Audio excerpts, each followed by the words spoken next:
शहदादकोट में गुज़रल रात ज़ोरदार तूफ़ानी बरसात का पोइ शहर जा अक्सर इलाइक़ा बरसाती पाणी हेठि।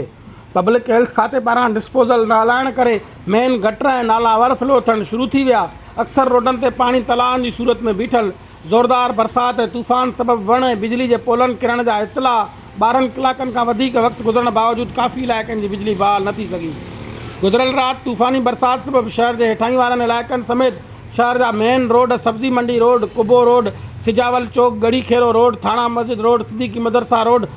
सैयद हसन अली शाह इमाम बारगाह वारे रोड समेत शहर जा अक्सर इलाइक़ा बरसाती पाणी में बुॾल ऐं रोडनि ते गप ऐं रेबड़ो पयल रहियो, जंहिंमें वक़्तनि फ़वक़्तनि माण्हू तिरकी करण जा मंज़र ॾिसण वटा रहिया। जॾहिं त शहरी पंहिंजी मदद पाण त सफ़ाई वारे अमल खे बहाल करण में मसरूफ़ रहिया, त ॿिए पासे म्यूनिसिपल इंतिज़ामिया पारां शहर जे सफ़ाई सुथराई वारे अमल खे बहितर बणाइण लाइ शहर जे मुख़्तलिफ़ इलाइक़नि खे साफ़ करण वारे अमल में मसरूफ़ आहिनि, त उते ई मेन रोडन पाणी जे तलाउनि जो ॾेख ॾेई रहिया आहिनि। ॿिए पासे पब्लिक हेल्थ खाते जे इंतिज़ाम हेठि नेकाल डिस्पोजल न हलण करे शहर जा मेन रोडन ते नालियूं ऐं गटर ओवरफ्लो थियण करे पाणी मौजूदु रहियो। होॾां 12 कलाक गुज़रण बावजूदु बिजली जे कुझु फीडर बहाल न थी सघिया, जंहिं बाबति सेबको इंतिज़ामिया पारां राब्ते करण ते ॿुधायो वियो त गुज़रल राति तूफ़ानी बरसात सबबि बिजली जे पोल पटिजी पिया हुआ ऐं मुख़्तलिफ़ इलाइक़नि में 11,000 वोल्टेज जी तारनि ते वण किरी पिया हुआ, जंहिंखे परे करण ऐं पोल ठीकु करण जो कमु हलंदड़ आहे, जेको शाम ताईं ठीकु थी वेंदो ऐं बिजली बहाल थी वेंदी।